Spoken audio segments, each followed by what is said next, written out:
now that you've picked up your life, you're now committed to God, but then you still have to come to church with your child, which still more or less reminds you of what you did. And then now you are meeting in this space. I believe the Man of Praise is comprised of youths. So now, how do you still stay aloof, knowing that you are in this space, you messed up, and these people, obviously, they're looking down on you or thinking that, no, you are a sinner who is here. I'll tell you, I think I go to the best church in the world, honestly speaking. And I'm not saying this because I'm here on this platform, but very honestly, there was not a single day that I felt judged for being a single mom, especially in the choir. My daughter had been my handbag, literally. I would go with her to church. She's in every meeting. She's in every choir practice. And the thing is, my daughter's school was at church. So if I'm going to church for choir practice on Thursday, she's already at church. So I'm already with her. On Sunday, I'm with her. I take her to Sunday school. I do my thing. Youth magazine, she's there with me. The only thing that I hadn't done for her at the time, because she was only 7, is that she had never gone to the camp yet. But the first time when I went to camp alone, she didn't give me peace about it. So when she was 8, we had decided you're going to start going to camp. So I'd pack her little bag and says, my dear, let's go to camp. But honestly speaking, I never felt condemned or judged for being a single mom, unless maybe it was said behind my back. But to have experienced or to be looked down on because I was a single mom, I never experienced that. And also, you know how sometimes you think that you'd be sidelined by virtue of you not being by being a single mom. I never ever experienced that at all. As a matter of fact, I think my daughter was a blessing to many. She had many aunties, many uncles that would carry her.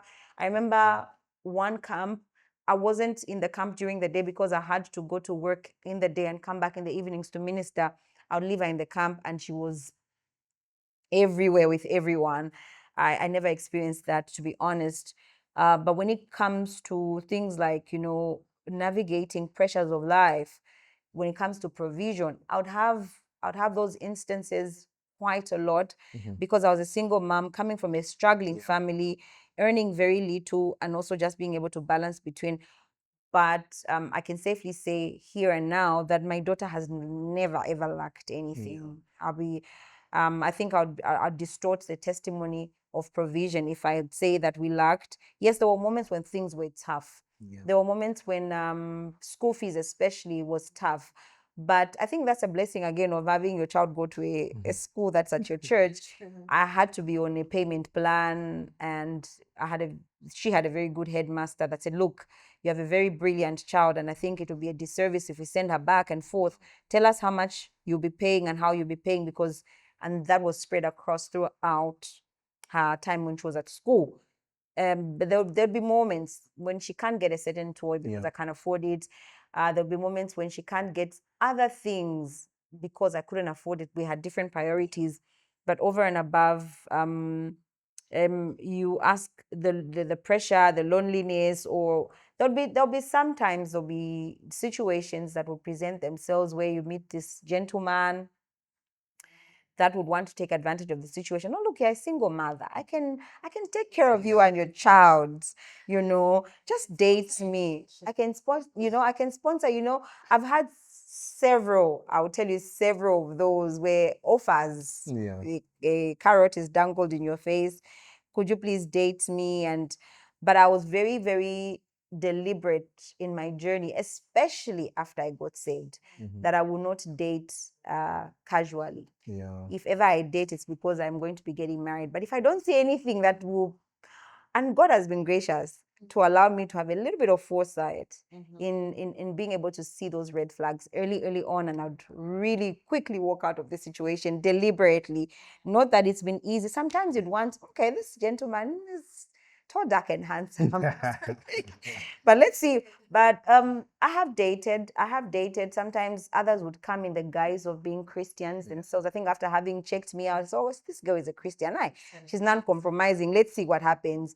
But then you would get there and they're asking you to do certain things that are not within your values, Sure. and you quickly realize and you're like, no, this is not the right thing, and you walk out of the situation. Not easy for a struggling single mom, because then you'd be like, okay, I think he would pay the bills, but Yeah. with hindsight, I'm grateful I made those decisions to walk out of those situations. Yeah. Yeah, so you've spoken about how your journey to just get rooted in God has been, and how it's impacted your life. So, what are some of the practical ways that have helped you stay spiritually grounded, and as well as you juggle your parenting, work, and other responsibilities? It was very important for me, first of all, to identify the things that were keeping me away from being rooted and being committed, and I had to deal with those things. From those were fundamental issues that I needed to deal with. But I was very, very blessed, as you may know. The Bible is very clear that bad company corrupts good morals, and iron sharpens iron. And I am truly grateful, because God has given me a circle of friends that I've had since I was 15. Those were my friends when I was only about in grade 10, and they're still my friends even up to Yeah. now. So those were the friends that I would go clubbing with, those are the friends that I would go partying with. But it's almost as if we made the decision to start following Jesus at the same time. So one friend of ours was going to Mount Zion. I was going to Bread of Life, but at the time that I was making the decision to start following Jesus, I started going with her to Mount Zion. So there was nobody dragging anyone to the club anymore. There was no one saying, oh, there's a party this side, let's go. All of us were talking about how that there was an overnight, there was a prayer meeting happening. We were all in a space where God allowed us to start seeking Him almost at the same time. So my friends played a very critical role in that I didn't have to go anywhere. And then for those that were still in the world, I avoided, honestly speaking. I used to live in an area that I had to even move out of, and hence my need to go back to my mom's house. Yeah. I didn't want to mingle, not that they were bad friends, but they constantly were dragging me, and I didn't want to be in that space anymore. So I dealt with that. Secondly, I needed to make sure that I was at church. I was at church all the time. So it meant I needed to be. So Sunday, I was at church in the service. Monday, obviously, was a bit laid back.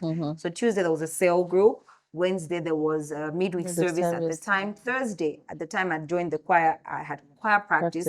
And Friday, mostly we had overnight. So if it's not happening at Bread of Life, it will be happening at Mount Zion, or another fellowship we'll be having an overnight. Saturday, I'll be back for choir practice. Sunday, I was back at church. So I had some church activity going on 6 days a week. And I was so preoccupied that there was no room for me to go back to the things that I was familiar with, I was doing in the past, that were keeping me away from church. But also I had to ground myself in things like reading the Bible. It became a custom of mine to always make sure because I had a job then, before I go for work, before I take my daughter to school, or at least I wake up a bit early, do my Bible reading, and then if I can't pray at the time that I'm at home getting ready, would pray along the way. So I take my daughter to school, we are praying along the way, and she would have to repeat every single word I said every day of her going to school. Then after that, I would also begin to pray by myself until I get on a bus. I made sure that even my music, my playlist had to change. I removed anything that was worldly. I had to remove clothes that were not good clothes for a Christian. I had to, just give them out, because at this point I had changed. I was walking this path. So there was a lot of deliberate changes that I made in the inception. I didn't have to wait for long. I wouldn't go to certain places. I wouldn't entertain certain friends. I would make sure I did, if it means Saturday morning, if it means going for morning glory, wait for the afternoon magazine, do the morning glory rehearsal, afternoon magazine, then go home in the evenings. My day was done. Sunday, I'd attend 9-hour service because my daughter needed to be in Sunday school while I waited for the youth service. And I'd be at church the whole day. So I didn't mind staying at church the whole day. And that has been my life up until, the jobs and all these things that do happen to someone started to happen. But it has always been a deliberate decision for me to surround myself with things that will help me to grow in my spiritual walk. And I'm very, very, very guarded and very deliberate about it. And I don't compromise on certain disciplines. And what's even better is that at church we have our Jesus Revolution disciplines that even made it Yeah. even so much better for me. Yeah. Because one area I was struggling with was praying for a long time. Because I didn't know what to pray for in that space. I thought maybe just praying was always me asking things from God. But having been in the choir, being a worshiper has taught me that I could actually sit in the presence of God and worship God for 3 hours. It's possible. I could actually stay and pray on for 3 hours. I could bless myself. I didn't know what it was to bless myself. And because I'm grounded in the word of God, I'm able to speak what the word says in my life. So these very practical things have helped me. I can worry about it. If I'm concerned about it, if it keeps me awake at night, then surely God is concerned about it. So that has just changed my whole perspective on trusting God and believing.